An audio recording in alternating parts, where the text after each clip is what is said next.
As the music echoed in the hall, the crowd present in the hall dared not to make a sound. Well, not that way, though. The truth was that they were both watching a captivating scene in a daze. They had formed a circle. In the middle of the circle, there was a dance floor on which two people were dancing. The starlight that came from the ceiling of the hall illuminated the faces of the duo that were dancing. Although the light wasn't bright enough to allow them to see the faces of the two clearly, they could at least see that the duo were either beautiful or handsome. The way that they were dancing was brought to a level that they couldn't think about. Their every move and the beats of the song that was currently echoing in the hall were well matched. The movements of the two were well synced. It was as if they were sharing the same mind. After all, there was no collision nor was there any kind of mistake that would disrupt the flow of the dance. But what all these people didn't know was the fact that the two on the dance floor were actually competing. This was a competition between two people that were good at dancing. As the crowd watched, they were all amazed. More so the younger generation. After all, the ones that were on the dance floor were either younger than them or were of the same age as them. Jack and Celine didn't care about those that were watching them. All that was in their minds at this moment was to win the competition. They dared not to make a mistake and made sure to give it their all. Currently, the music was already at its peak. Thus, their movements were fast. And as they moved and bent into some weird angles, they still made sure that they were according to the flow of the music. As the song came towards the end, the tempo reduced. They fell in step, letting the rhythm control their movements. All the scenery and people around them had already dissolved. It was the two of them, alone, in their own world. Celine's emerald green eyes glistened, and a smile spread across her beautiful face. It truly was enchanting that it made Jack smile brighter. Uncontrollable feelings surged through Jack's body, and his fingers tingled in delight. His hand brushed across her cheek. His body was acting on its own, no chains to hold him back from this pure paradise, where he could let go of all the restraints that had held him. This was the only time in a long time that he could ignore everything else and enjoy himself. Forget about the family, forget about saving money, forget about what he would do after leaving the family mansion. Forget everything but her. He drew her close to his chest, and she wrapped her arms around his neck. Her loosened black hair fell over her eyes, like a curtain blocking out the starlight. But he desired to see those emerald eyes. She began to withdraw her hand to brush away her hair, but his hand clutched onto hers. He carefully laid her thin hand on his shoulder. Then, he delicately tucked her loose hair behind her ear, and her emerald eyes twinkled back at him in greeting. Celine stared at Jack for a moment. Even now, she had completely forgotten about the business and companies that she had to manage. She forgot about her reputation as a cold boss lady. She wanted to be free and fly into the skies. Forget about the issues concerning contracts and decision-making. Forget about making profits or minimizing losses. But just focus on being free and unrestrained. She set her head on his shoulder. They continued to dance, too lost in the music to halt. Time passed as their feet moved in sync. The moment that Jack's foot stepped left, Celine's would also land at that exact moment. During the finishing moves, Celine and Jack separated from each other, but still had their hands connected. Then, Jack twirled Celine around for a moment before pulling her back towards him. The moment that Celine fell into his embrace, her hands rested on his shoulders and he held her by her waist. At that very moment, the music ended with the blue and green eyes staring into each other.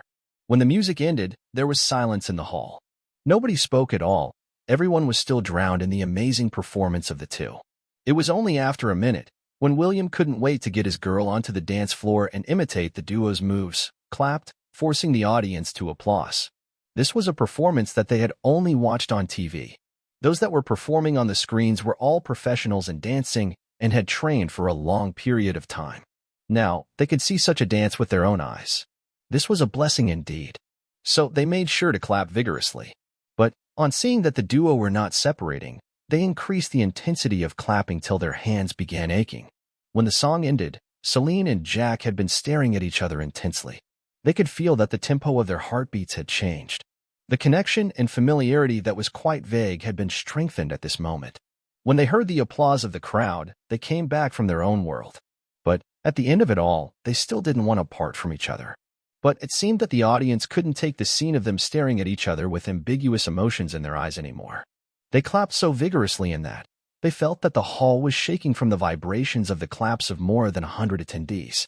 So they smiled before returning to their usual cold demeanors as they retreated. They decided to treat what had happened as nothing had happened. Right, They had lost their composure in front of many people, exposing their cheerful sides. But now, they immediately hid that side of theirs, waiting for the right moment that it would be revealed.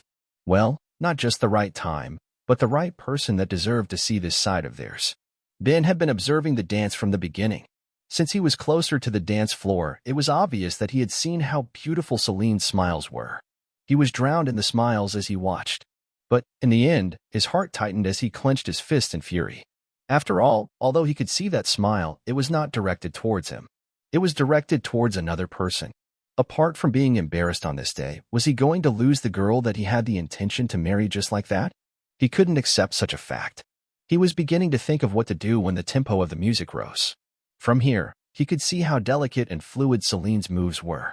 So, the thoughts about taking action against Jack were temporarily thrown at the back of his mind. When the music ended, he found himself clapping alongside the crowd. When they were not parting, he had unconsciously led the hard claps raining in the hall. It was only after the others joined him in the hard clapping that he realized what he was doing. What the F*** CK? I'm trying to make them part from each other only for it to be mistaken as a form of appreciation? Wait, why was I clapping in the first place? Ah, I guess I was clapping for her. Yes, I was clapping for her. For the next dancing session, I'll be her partner and I'll experience her moves. Then, after that, I'll make sure to punish that guy well. Ben continued consoling and lying to himself. He only regained his senses of the surroundings when he heard that the crowd was no longer clapping. He was just about to go ahead and ask Celine for a dance when he noticed that Jack and Celine had actually disappeared from the dance floor. He looked around, trying to find their traces, only to notice none. At this time, the others also went onto the dance floor. Their blood was already boiling from experiencing such a dance. So they were hyped up to try it too. Ben grabbed one of his flunkies that happened to be passing by with his girl and asked, "Where has Mrs. Gravy gone to?" The guy looked at Ben with a weird expression. He thought to himself, this guy was the closest to the stage. But, at the end of it all, he didn't see her moving away? No, that can't be. So, he must be testing me, right? After a moment of silence and upon seeing Ben's impatient look, he replied, "She left via the stage door with that silver-haired guy." On hearing these words, Ben's face showed his anger. He turned towards the door that led behind the setup stage. But, with the large crowd, he couldn't see what was happening there. So, he could only suppress his emotions for now while thinking, "Humph, we're going to have a race not long from now. I'll make sure to trample you under my feet. Just you wait." On the other hand, Faith looked at the screen of her phone. Currently, she was looking at the video that she'd recorded. In between somewhere, she had decided to record this video to preserve that smile that Celine had showed. At the same moment, she was having her own doubts. She wondered, did Celine lie to me? If they had never met before, then how come they can dance and sync as if they had trained together? And that smile, that's a smile that she has never shown to a man other than her grandfather and father. Not even her uncles or cousins have seen it. What is the mystery behind these two? She muttered to herself in the end. After seeing that the audience was quite eager to try the dance floor, Jack looked at Celine and said, "Let's have a chat. MMH?" Celine looked back at him as she shrugged her shoulders. "Not a problem at all. But where did you train those moves? After all, I found that they are exactly the same as mine, though they are the masculine part of it. I've been training back at home, but I stopped about 5 years ago. As to why the moves are the same, I'm not sure about that." Jack replied honestly. "I see." She was just about to say another word when she noticed that they were still in the middle of the dancing floor. She threw Jack a gaze before leaving. Jack followed her. He was quite curious about this girl. How could he just let her go without satisfying his curiosity? The two walked out of the hall and took an elevator to the roof. That's a good place to relax and enjoy the cool night breeze. It's summer after all, Celine explained. Jack nodded as he noticed that his body was sweating slightly.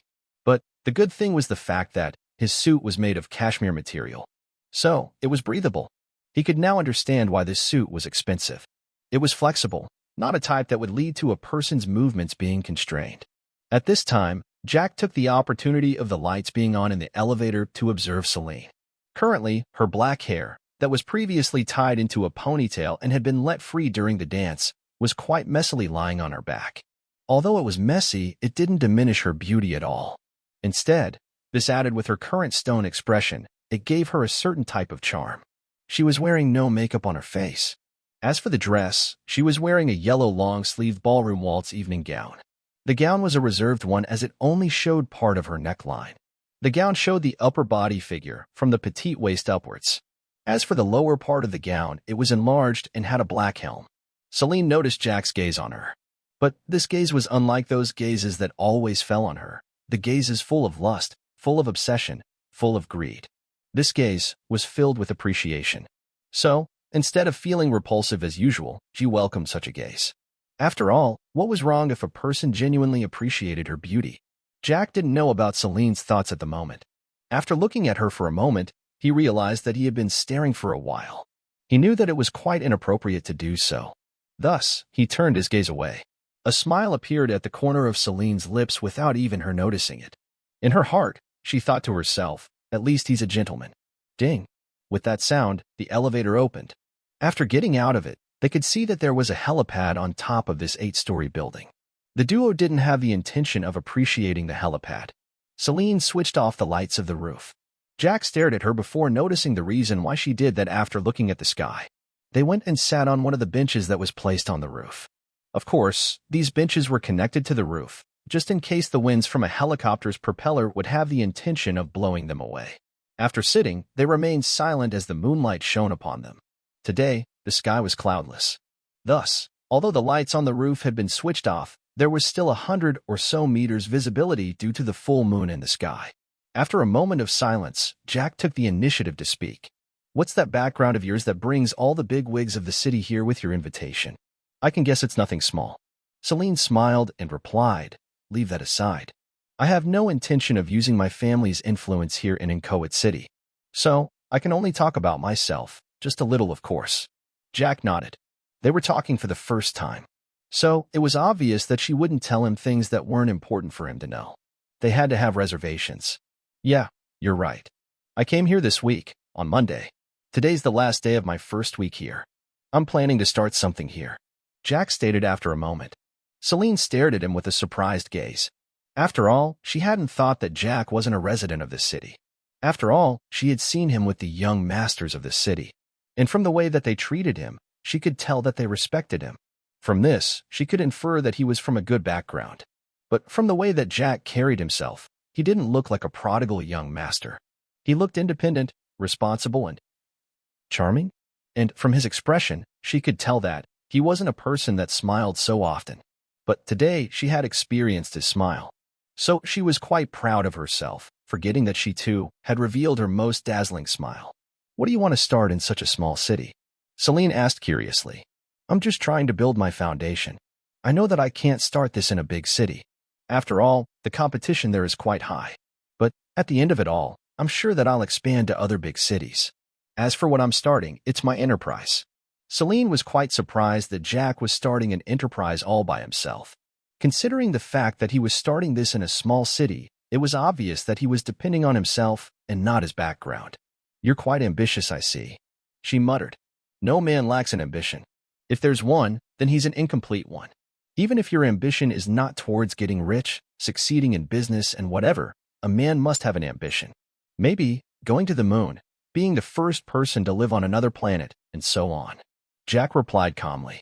Celine smiled at his words. Well, I wish you luck. On my part, I'm starting a small company in the fashion and textiles industry. But this company is not mine. It belongs to a friend of mine that's currently abroad. She should be back in about 2 months. She had capital to start. But if she had to come back and start things by herself, it would take a long time. So she asked me to help her in starting one here in Inchoate City. In this way, when she's back, she can have something to do while at the same time have a source of income. Celine said. Jack could hear that, in her tone, there was some kind of yearning. Jack was wondering, what was she yearning for? Going abroad? Starting a company of her own? Being independent? Although he was curious, he didn't ask about that. Well, starting a company surely needs dedication, capital, and decisiveness. Jack stated. Even he, had it not been for the fact that he had the system, he surely wouldn't have dreamed of starting an enterprise at this moment. He would have struggled to gain both connections and capital before trying that. After all, an enterprise would surely not lack competition. He, who was targeted by his half-siblings as well as facing some veterans in the business sector, he would surely fall. So, that was the reason you were in the government building? Celine asked curiously. Well, that can be considered as a reason. But I was mainly there to acquire a few stores. Jack replied. Celine chuckled when she heard this. She then asked, You want to start an enterprise that's made of stores? You can say that. In fact, they're grocery stores.